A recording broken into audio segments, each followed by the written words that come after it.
Use the Sutter Olive families in the first row. Yes. Mm-hmm. Yeah. Mm-hmm. Yeah.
Just fine to see Rabbi already started.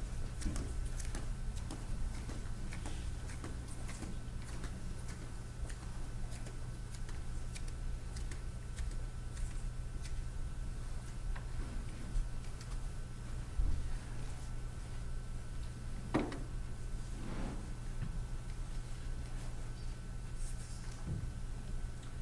We're in the book of Job. Adonai Natan b'nai lakach, v'hi shem b'nai nevarach. The Lord gives, the Lord takes away, but still we thank God for all the years in between. See you for services.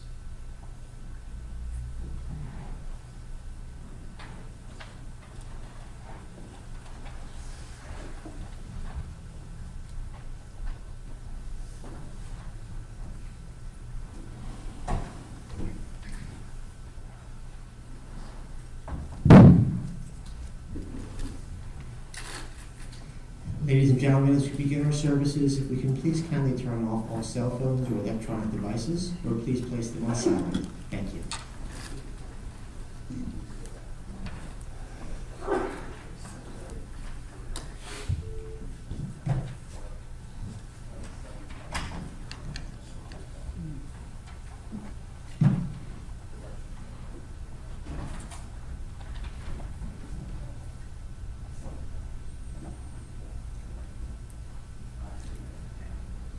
Rachem Ava Banim, Richam Adonai Yireyav, we learn in the book of Psalms. As a mother has compassion for her children, so may Adonai our God have compassion for Jeff and Lisa, for Kevin and Ava, for Sherry, for Jennifer, Harrison, and Zachary, and Florence, and Stuart, and Robin, and all of the many family members and friends who come here today, both here in the chapel and also who are joining us on the live stream, as we remember Sandy Saluck. God knows how we are fashioned. God remembers that we are dust. Our days are like grass. We flourish as the flowers of the field. The wind passes over us, and we are no more. But we trust that Adonai's compassion is everlasting. God's kindness to children's children endures age after age, unchanging. We begin our service by reciting psalms, thus linking Sandy's life to our ancient tradition, to the Jewish people, and to the eternity of God. Shir lamalot, esai nelari me'ai nebo ezri, ezri mimadonai, ose shamayim ba'aretz, ayitei lamot raglecha ayanum shomrecha, hine lo yanum velo yishan shomer Yisrael, Adonai shomrecha, Adonai sochaya yaminecha, Yoma Hashemesh lo yakeka ve'ereach ba'layla, Adonai yishmorcha mikora, yishmor et nafshecha, Adonai yishmor seicha v'lecha, me'ata v'yad olam. I lift my eyes to the mountains, from where will my help come? This is a question the psalmist asked thousands of years ago, perhaps at a time of sorrow like this one. And here was his answer. My help comes from Adonai, maker of heaven and earth. God will not let your foot give way, for your guardian will not slumber. The guardian of Israel neither slumbers nor sleeps. Adonai is your protection, a guardian at your right hand. By day the sun will not strike you, nor the moon by night. Adonai will guard you from harm and guard your soul. For Adonai guards you going out and coming in, now and forever. Mizmor LeDavid. Adonai roi lo echzar. Bino desha yarbit seina me'minachot yinahaleni. Nafshi eshovev yancheni v'maglei tzedek l'man shemo. Gam ki elech b'geis al-mavet, lo ira ra ki ata imadi. Shiftecha mishantecha hema yinachamuni. Taroch lefanai sholcha neged sorarai. Dishanta v'Hashem en roshi kosi revaya. Ach tov v'chesed yurdefuni kol yimei chayai. V'shavtu b'beit Adonai ve'orech yamin. Those were the Hebrew words of Psalm 23, also known as the Shepherd's Psalm, a psalm that guides us through difficult moments like this one. And I invite you, if you would like, to join me as we recite this psalm in English. The Lord is my shepherd, I shall not want. He maketh me to lie down in green pastures. He leadeth me beside the still waters. He restoreth my soul. He guideth me in straight paths for his name's sake. Yea, though I walk through the valley of the shadow of death, I will fear no evil, and thou art with me. Thy rod and thy staff, they comfort me. Thou preparest a table before me in the presence of mine enemies. Thou hast anointed my head with oil, my cup runneth over. Surely goodness and mercy shall follow me all the days of my life, and I shall dwell in the house of the Lord forever. Yesterday in synagogue, we began reading the Torah all over again with the book of Bereshit, the book of Genesis. And it's in that biblical book of beginnings that we learn that when a loved one passes away, members of the family share words of memory and reflection. And as that ancient tradition will continue here today, as Florence wrote something about her sister that will be shared by Lisa. So Lisa, let me invite you up here to share those words.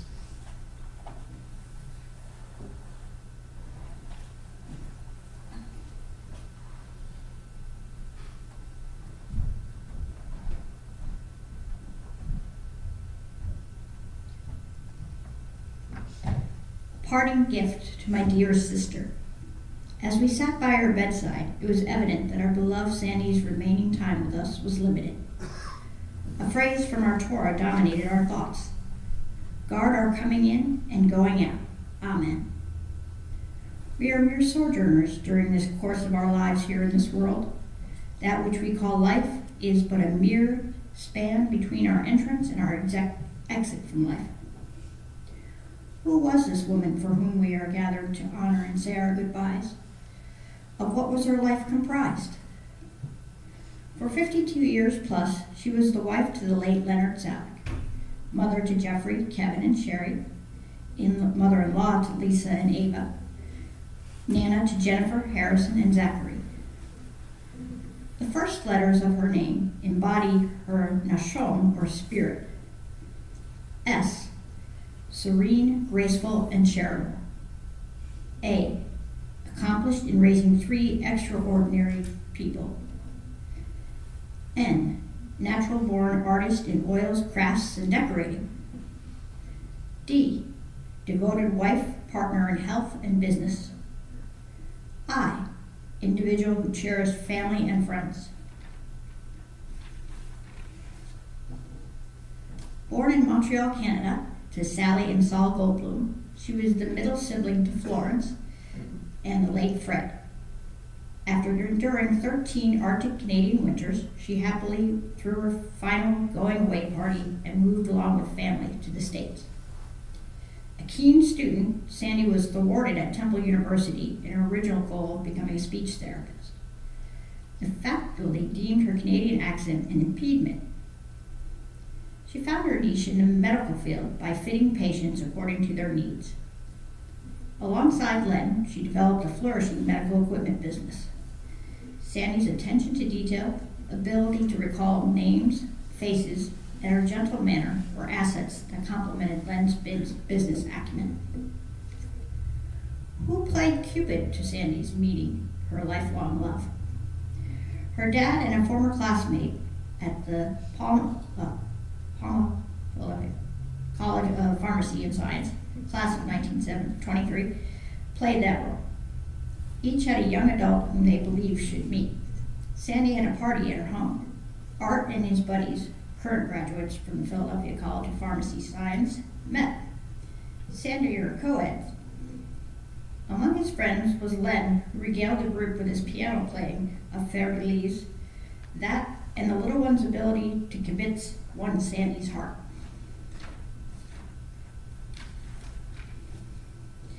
Central to their married life was the faith and commitment to Judaism. To ensure that the children received religious instruction, Sandy commuted from Whitman Square to Camden in all kinds of weather, with toddler Sherry asleep in the back. Together with Len, a fine academic education was provided for all three children. It was with tremendous pride that she witnessed their graduations from a variety of medical schools.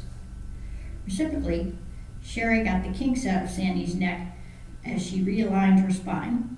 Kevin tended to her feet, and Jeff ministered to her medical care in her final year. As grandchildren grieved, Nana similarly beamed as Zoom allowed her to attend Jennifer's graduation from medical school. Likewise, she watched with pride as Harrison pursued his university studies in Tampa, and Zach developed an outstanding talent in computers. A talented artist, Sandy enjoyed working with ceramic tiles, knitting, and oil paintings. Her travels with Len's always include museum stops, the Louvre in Paris, Bilbao in Spain. Her artistic bent was reflected in the beauty decorated homes she created in Cherry Hill and Boca Raton. Sherry stated, if Mom had wanted, she could have been excelled as an interior decorator. Her art collection displays an immense talent for selecting oils of up-and-coming artists. These pictures now grace the homes of her children. Sandy enjoyed entertaining. The home overflowed with laughter, camaraderie, and good food as she and Len hosted Jeff and Kevin's bar mitzvahs. I was privileged to have Sandy as my sister. Our memories were intertwined. As we sang a song stanza from our elementary school days, a line stumped us. At 3 a.m, the missing line popped into her head. Sharply at 8 a.m, the phone rang. Sandy completed the missing lyrics. Who will now supply the missing notes that brought such joy and comfort? Family members, too, have snippets from their memories that they recall. The rabbi will be doing some of those. And I'm going to read a poem called A Woman of Valor. Who can find? Her worth is far above jewels. The heart of her husband trusts in her, and nothing he lack. She renders him good and not evil all the days of her life. She opens her hand to the needy and extends her hand to the poor. She is robed in strength and dignity, and cheerfully faces whatever may come. She opens her mouth with wisdom. Her tongue is guided by kindness. She tends to the affairs of the household and eats not the bread of idleness. Her children come forward and bless her, her husband too, and praise her. Many women have done superbly, but you surpass them all.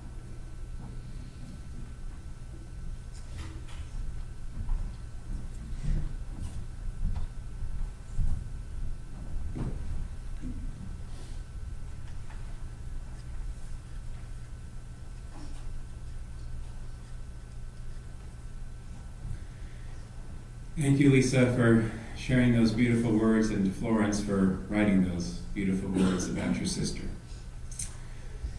Sandy passed away on the holiday of Simchat Torah, a holiday that celebrates our completion of the Torah reading cycle. We know, however, that just moments after we finish reading the final words of Torah, we roll it right back to the beginning and start reading it all over again. And there's a teaching in the Talmud that reflects on the beginning and the ending of the Torah itself. It says, Rabbi Simlai taught, the Torah begins with chesed, with kindness, and it ends with chesed, with kindness. The act of kindness that the Torah begins with is when God makes clothing for Adam and Eve. And it ends with an act of kindness when God buries Moshe after he passes away. Like God, we too strive to live lives rooted in kindness, from beginning to end. And this is exactly how Sandy lived her life. As we heard, Sandy lived a full and a beautiful life, and she had many talents and accomplishments.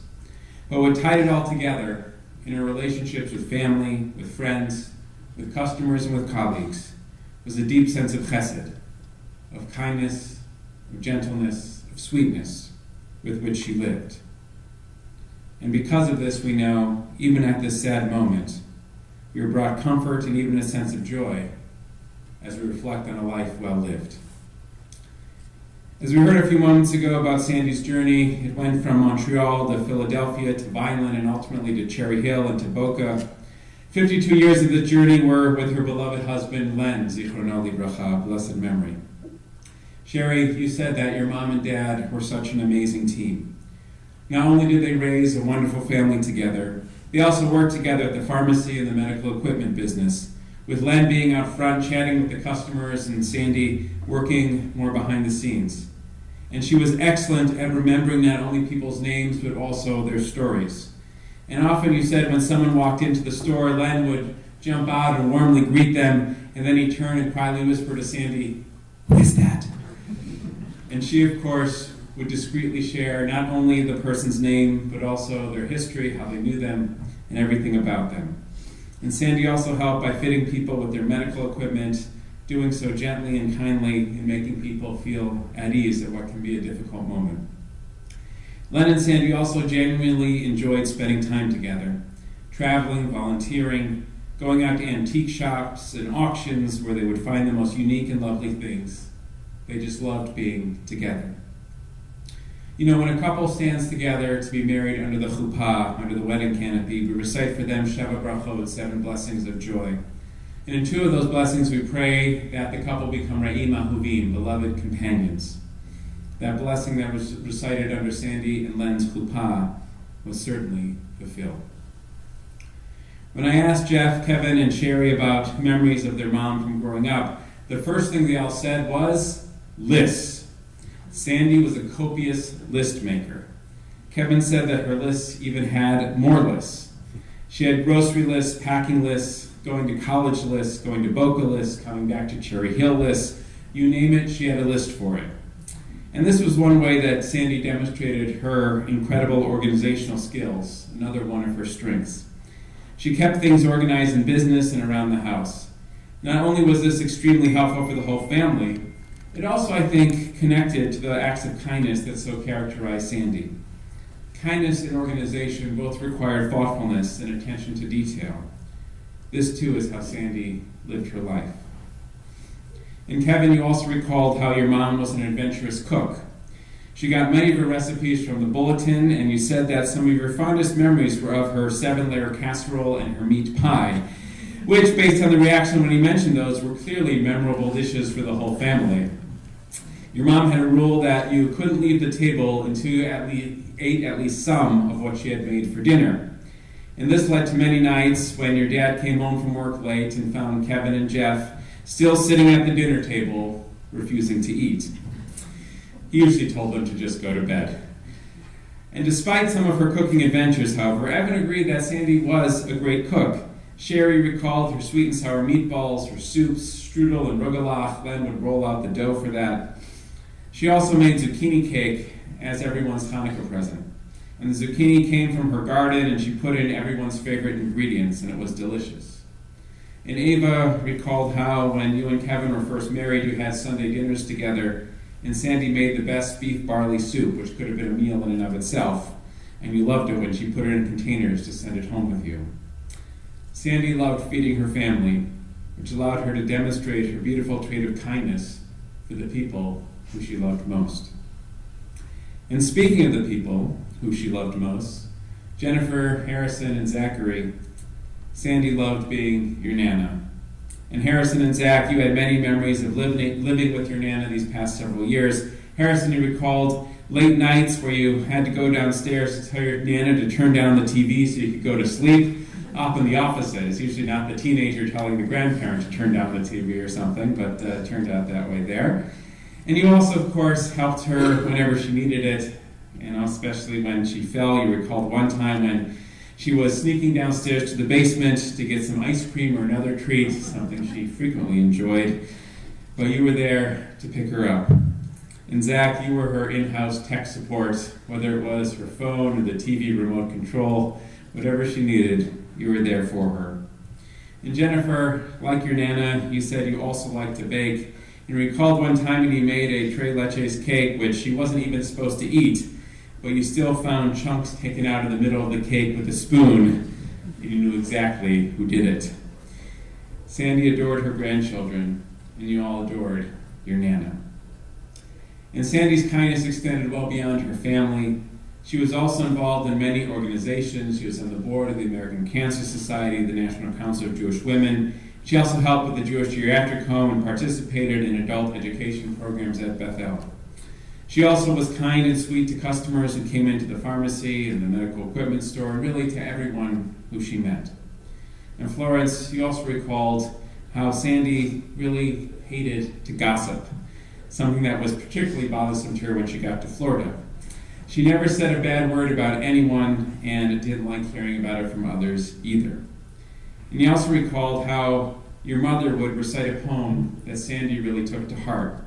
And you quoted some of it when we met the other day. And I was so interested in it, I looked up the full version afterwards. It's called A Creed by Edgar Guest. And I think it speaks not only to how Sandy lived her life, but also to this moment. Listen.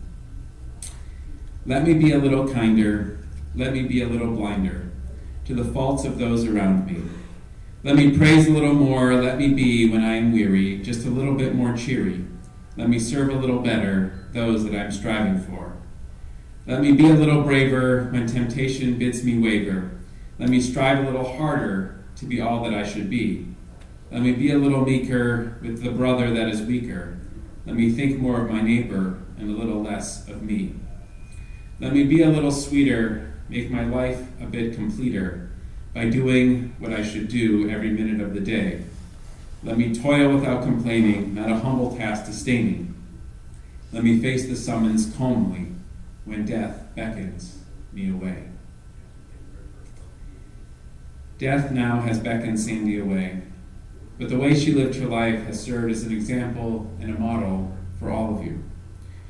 Remember Rabbi Simlai's teaching from the Talmud. The Torah begins with kindness and ends with kindness, when God buried Moses after he passed away. Today is surely a difficult day, as you will soon bury your mother, your sister, your Nana, your aunt, your friend. But this moment, too, is a reflection of Sandy's lessons and her legacy. In these last few years, as she faced a variety of health challenges, you all showed your own kindness, devotion, and love in how you cared for her, opening your homes, overseeing her medical care, making sure she had whatever she needed.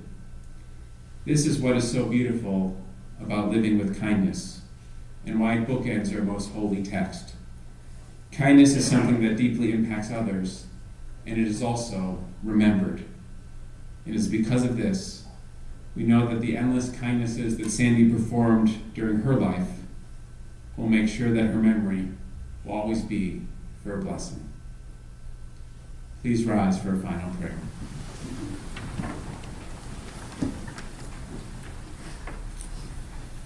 El Malei Rachamim Shochein Bamromim Amsei menucha nechona tachat kanfei hashchina v'malot kiroshim atorim kizohar akiem azirim et nishmat sheina liba bat shlomo v'sora golda shalcha l'olama v'gan eden temenuchata Ana ba'al harachamim astireh b'sedek nefech l'olamin u'tzvor b'tzorach chayim nishmata Adonai v'nachlata v'tanuach b'shalom mishkava v'nomar Amen. Exalted, compassionate God, grant infinite rest in your sheltering presence among the holy and the pure to the soul of Sandy Saluck who has gone to her eternal home. Merciful one, we ask her loved one find perfect peace in your eternal embrace. May her soul be bound up in the bond of life. May she rest in peace, and let us say, Amen.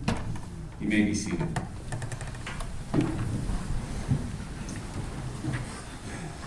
After we conclude our service here, we will head to Crescent Memorial Park in Pennsauken for the burial. After that, comforters are welcome back to Sherry's home for Shiva, 623 Wayne Avenue in Haddonfield.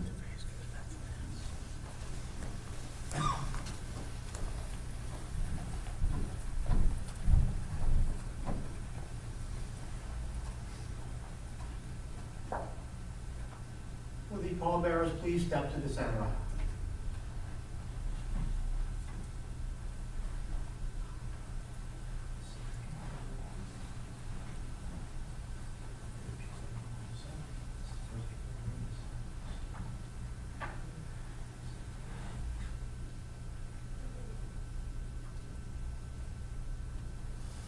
And I'll ask if we can rise once more, please.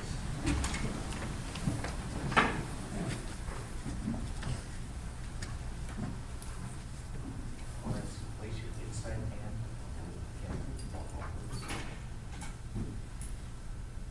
L'kol zman ve'l'chol chepetz tachat hashamayim, Eit la'let ve'et lamut, Eit la'tad ve'et la'kor natua, Eit la'rog ve'et lirpo, Eit lifrotz ve'et lifnot. A season is set for everything, a time for every experience under heaven, a time to be born and a time to die, a time for planting and a time for uprooting, a time for hurting and a time for healing, a time for tearing down and a time for building up. Eit livkod veit lischod, Eit sefod veit rekod, Eit lashlich havanim ve'knos havanim, Eit lechapot veit lechot mechabei. A time for weeping and a time for laughing, a time for crying and a time for dancing, a time for throwing stones and a time for gathering, a time for embracing and a time for refraining. Eit levakesh veit labed, Eit lishmor veit lashliv, Eit likra veit likor, Eit lechashot veit ledaber. A time for seeking and a time for losing, a time for keeping and a time for letting go, a time for ripping and a time for sewing, a time for speaking and a time for silence.